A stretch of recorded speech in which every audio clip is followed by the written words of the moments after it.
So I am in the Office of Assessment and Accreditation, and prior to that, I was a faculty member in a psychology department for 20 years. And I came to self-reflective writing actually through ePortfolio work, which I'm a big fan of, and I'm happy to talk to anybody about on the side if you're interested. When I was preparing for today, I was asked to guide this presentation towards difficult to assess things like laboratory courses and performance. So a lot of my examples are from that, but my understanding is that my audience is actually not so much from that.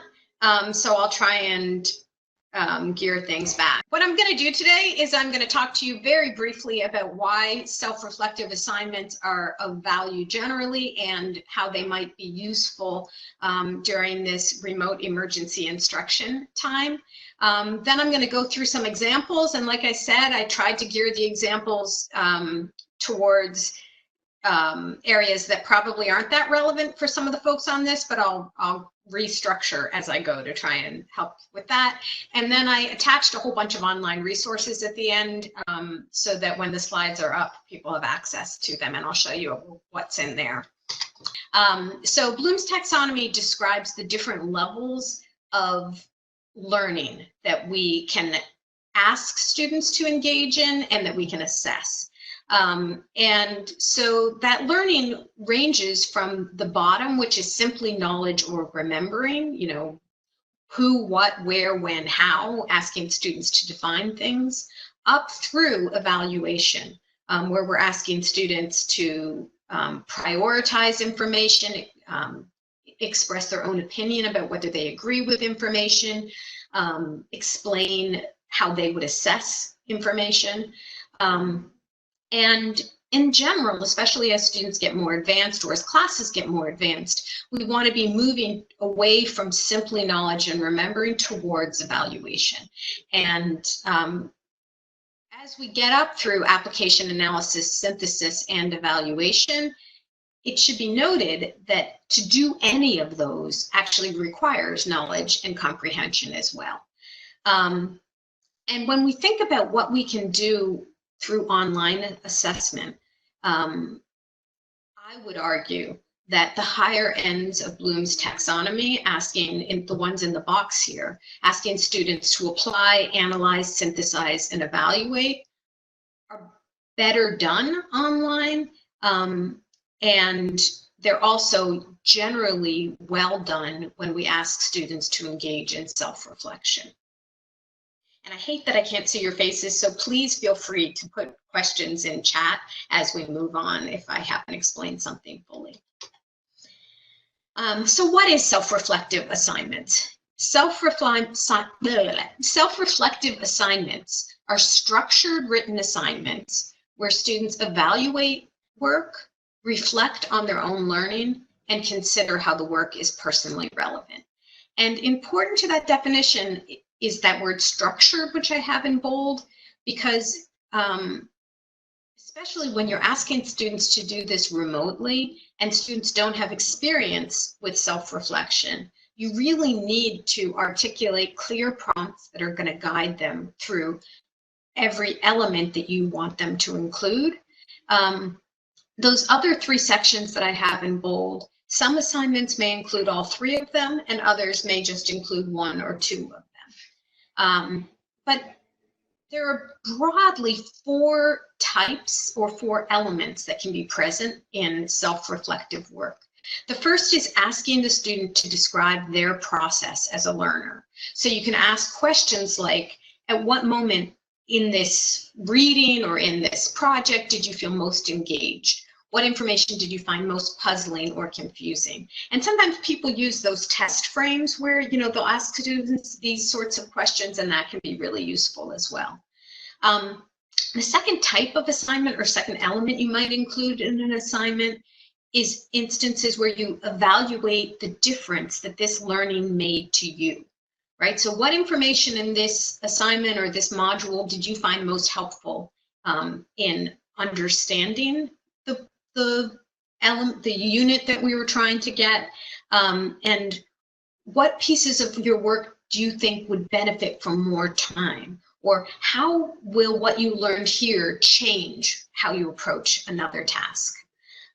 Third, elements or types of assignments are where we ask students to integrate information from a given assignment or a given topic area and make connections with current learning in other areas. So I love to ask students, what would you want to tell a friend or a parent about this work? Describe something you learned in this project that's similar or different from something you learned in another class or in another section of this class. Or use a concept that I've just taught you to explain something in your own life or community. Finally, many self-reflective assignments ask students to plan for the future or envision a future self. This is a great way to get students to prioritize information and retain it. So describe a way that you'll change your future work based on this experience, or what do you want to be sure to remember?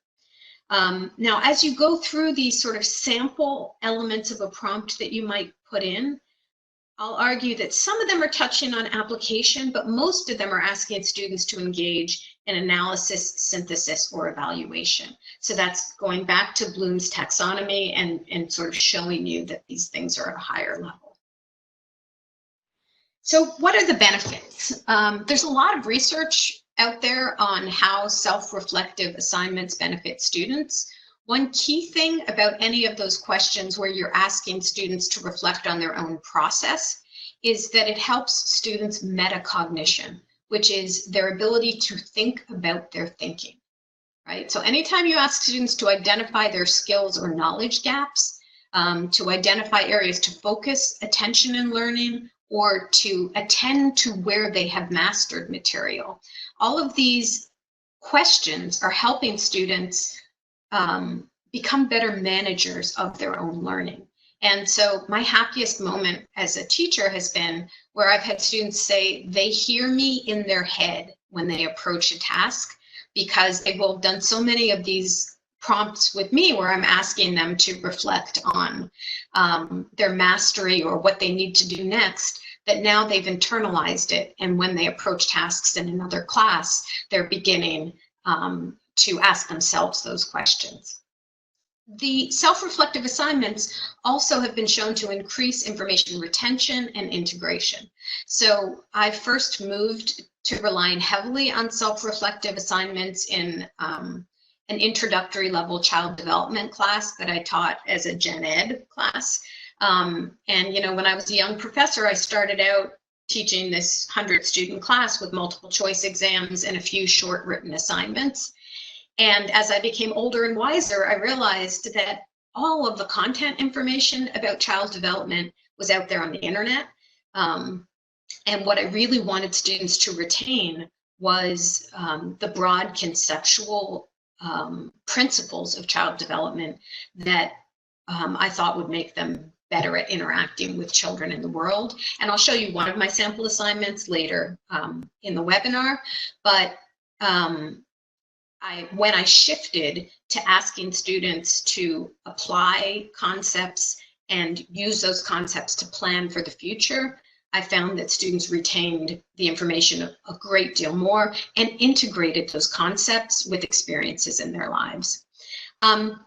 Thirdly, and this relates to metacognition, self-reflective assignments support academic self-regulation, which is essentially where students become better students because they become more thoughtful about managing their attention to learning related tasks. So self-reflective assignments increase engagement and motivation because the students view the assignments as more personally relevant.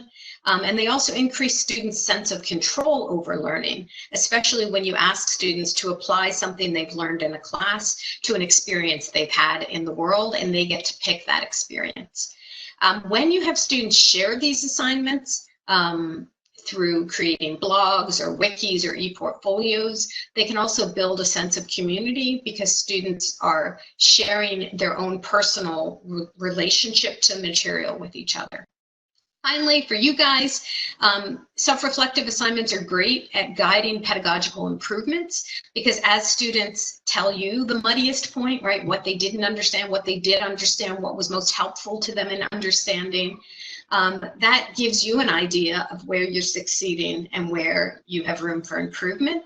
And as students relate your content to their own lives, that gives you a much better understanding of your students' lives. I've found that as I've read more self-reflective assignments, I've been able to enrich the examples I use and become more culturally responsive, because I'm getting examples of how the concepts I'm teaching apply in my students' lives, which are way more diverse than my own experience. Secondly, these assignments are easily adopted to remote instruction because, and I'll show you that in a minute, but when my own high school student has been experiencing remote emergency instruction and has been so frustrated by the fact that it seems like everyone besides her is cheating. And I've been amazed by the ways students come up with to, be on group chats as they do tests and all these sorts of things. In contrast, a self-reflective assignment where a student has to take the content and relate it to their own lives, you can't really cheat on that. So, in that way, it can be useful. Any questions? Feel free to type. So now I'm going to go into sort of a how. So if you want to think about the 4 steps of creating self-reflective assignments, okay, Megan's going to ask me at the end. It's good to know people are out there. Thank you, Megan. So the first thing you need to do, and this is true broadly as we're moving to how do we assess in this emergency remote environment, you have to identify what your critical learning outcomes are. And here I'm not talking about any SLOs that you have registered with my office. What I'm talking about is, in your heart of hearts, what is it that students need to know or be able to do for you to legitimately feel that you have given them the education and they have improved in the way that's necessary given your class. So, you might look at the course catalog and see what was it that your course promised in the course catalog to do for students. You might think about, if this class is a prereq or a gen ed satisfier, what is it that students really need to be able to do or know to succeed in the classes that follow it? And you might look at your syllabus. As I mentioned earlier, when I thought about my child development class 10 years after I started teaching it, I realized that 90% of what I was failing students on was information that they would find easily on the internet. What is the age of the social smile? It wasn't going to actually serve them in terms of the general education goal of having them think about a social science or understand broad concepts. And it certainly wasn't going to serve that sort of making them better people function that I viewed as a critical learning outcome for the class. So when I really reflected on that, I thought what I really wanted them to be able to do coming out of child development was understand that there's a science to how you interact with children, understand some of the broad concepts that guide healthy parenting or healthy interactions with children, and know that there were resources out there that would give them information about best practices as well as expected ages of various outcomes. So once you have identified your critical learning outcomes, you want to write a really brief explanation of why each outcome is essential. If you put that explanation at the beginning of your assignments, it's going to help students understand the value of the assignment, which will make the assignment more meaningful to them, so it's likely to encourage more effort. And it's also going to help retention, because when you've explained briefly why is it that this outcome is essential, students are going to link it to that idea. If there's anything that they might put on their resume that because they're going to get a valuable skill out of doing this assignment, that's a great way to communicate to students the importance of whatever it is that you're asking them to master. The third step that I would suggest is you actually create or adopt rubrics that describe success on the assignment. And I'm going to show you some sample rubrics and send you, there's resources for rubrics for a variety of things. The reason I suggest this is the third step is I found that as I create or adapt a rubric, that helps me really think about what is it that I want students to do. And then when I write my instructions for my assignment, I am guided by the rubric.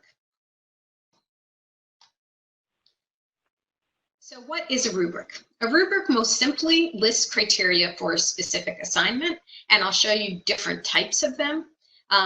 But ideally, you want to describe varying levels of quality from excellent to poor. One possibility is to only describe excellent, right? And if you explicitly describe everything that needs to be done to be excellent, then that indicates what are errors. But especially in lower level classes, it can be really useful to students to flesh out all those, 4 levels of your rubric from excellent to poor. And when you're talking about what's poor, be sure to really explicitly list common mistakes that students make. The value of rubrics for students is that it provides them with information about learning targets and areas for improvement. There's research that shows that if you give students similar rubrics over a number of assignments, then they will improve over time, because if they get dinged for making a mistake on one assignment that's shown on a rubric, then if that same element is present on the rubric for the next assignment, they're more likely to attend to it. In terms of faculty, rubrics are great because they increase your ability to give specific feedback. You can circle something that's missing on a rubric way faster than having to write something out.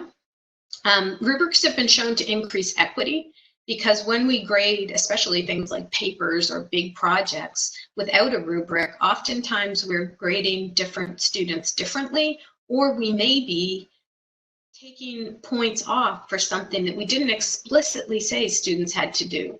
So for example, in some of my rubrics, for example, when I taught experimental psychology, I would include grammar, punctuation, APA style, because those were critical elements in that class of learning to write a psychology research paper. However, in child development, writing was not something that was a critical learning outcome for child development, and so I didn't include that in my rubrics, and I didn't include that in my grading. There was really cool research that was done that showed that, I can't remember which one, but a competitive college started using rubrics that didn't take into account grammar or writing quality for their application essays, and it resulted in them accepting a more diverse pool of applicants, and retention remained equivalent across with that more diverse pool. So it showed that they didn't really need to be looking at that in there. And then finally, as I think I already mentioned, rubrics reduce time required to grade complex assignments. And they also actually can support peer review of complex assignments. So now I'm going to give you an example. So like I said, I created this for, I just realized I don't have a watch or my cell phone. So if somebody lets me know if I'm running late on time, I would appreciate that. Okay, so I created this for sort of difficult things to assess in the arts and lab courses. And so my first example is if you had a critical learning outcome that was process mastery. So that could be visual art, performance, or a lab class. Thank you. Then your explanation of that might be that students should be prepared to enact a process, whatever that process is. This could work for engineering also. Here you can see a sample rubric, and I'm going to move a little bit quickly through it now.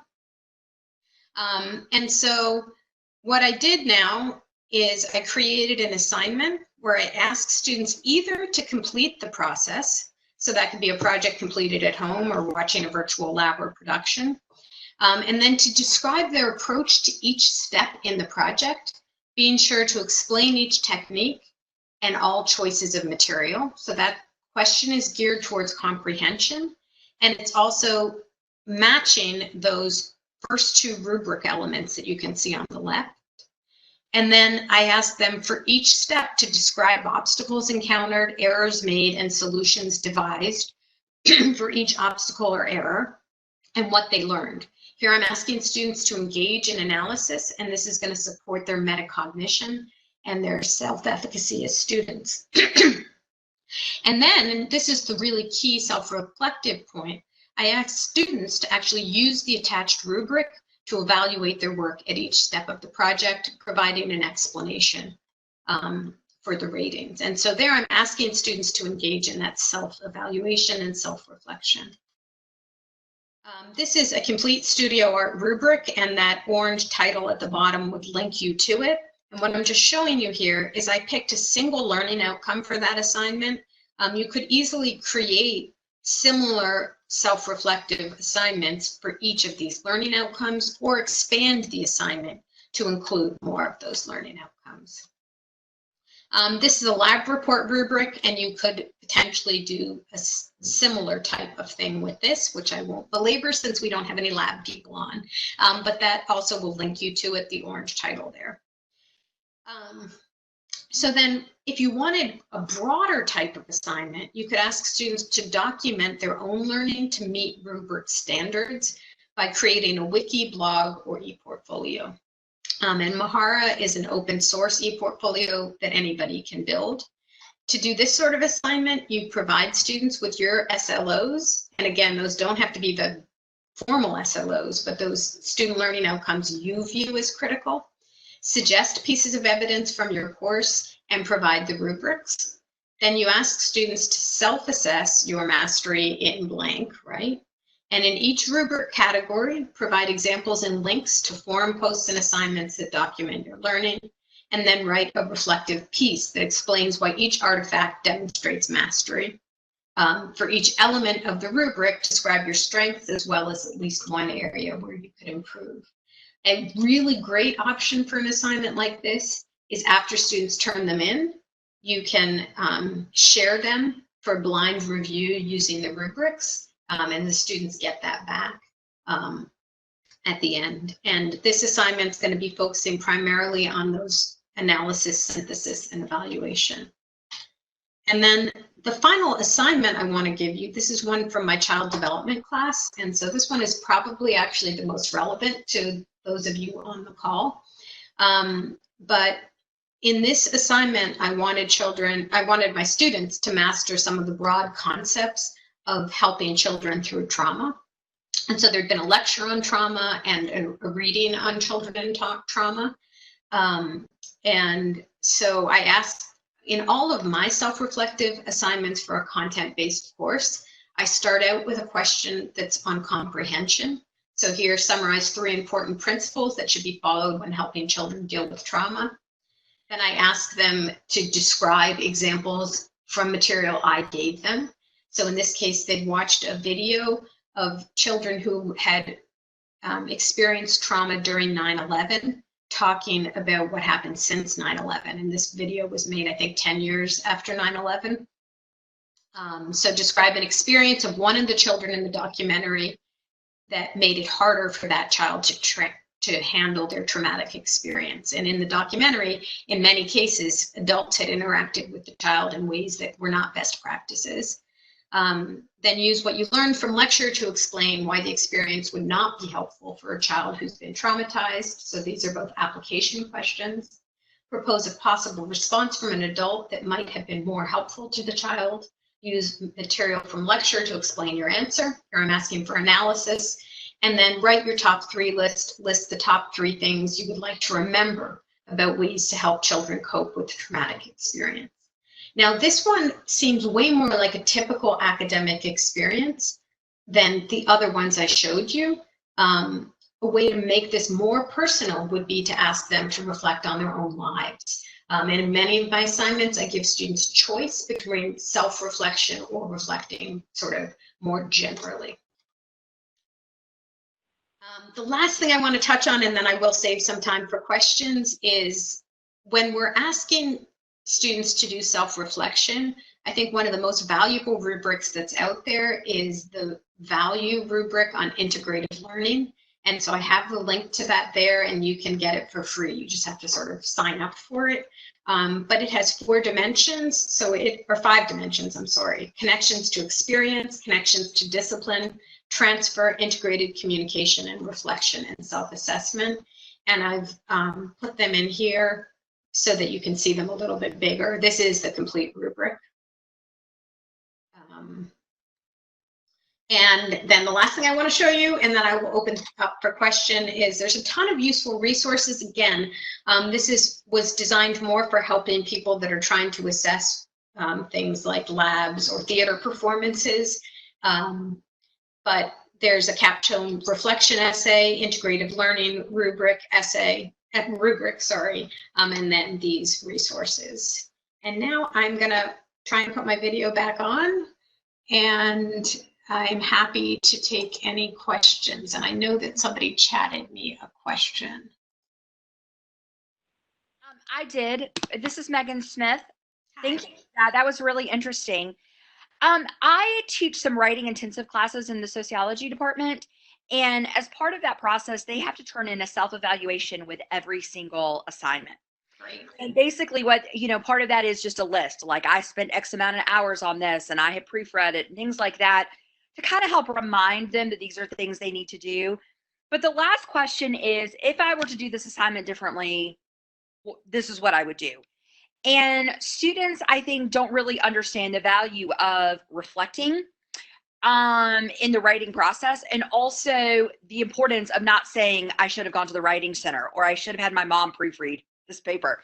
So before we went remote, I explained kind of what my thoughts were around this, but I don't have a rubric set up for that. But, I'm trying to say, every time you reflect, that's another opportunity to practice writing, and really critically think about, how can I work smarter, not harder, and what would have been a better use of my time, and etc. What are some of your ideas on that? And should I have a rubric to get more out of them? Thoughts? So I would definitely look at that value rubric that I mentioned right there at the end, because they have this reflection and self-assessment. That's one of the elements of that rubric, and that might be useful to you. Okay. The other thing is, I think in the instructions for that self-assessment, I found that whenever I design instructions, a ton of students do one thing I didn't intend, right? And this sounds like they're sort of giving you an overly simplistic, go to the writing center response to it. And so think about if there's a way you can tailor that instruction to avoid that a little bit more.